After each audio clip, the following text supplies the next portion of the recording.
ஒன்றே சொல்வார் ஒன்றே செய்வார் உள்ளத்தில் உள்ளது அமைதி. இன்பத்தில் துன்பம் துன்பத்தில் இன்பம் இறைவன் வகுத்த நியதி. ஒன்றே சொல்வார் ஒன்றே செய்வார் உள்ளத்தில் உள்ளது அமைதி. இன்பத்தில் துன்பம் துன்பத்தில் இன்பம் இறைவன் வகுத்த நியதி. சொல்லுக்கு செய்கை பொன்னாகும் வரும் துன்பத்தில் இன்பம் பட்டாகும்.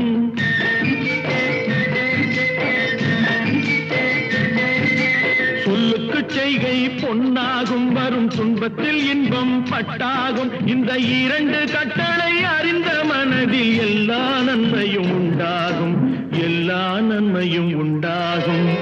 ஆறு மனமே ஆறு அந்த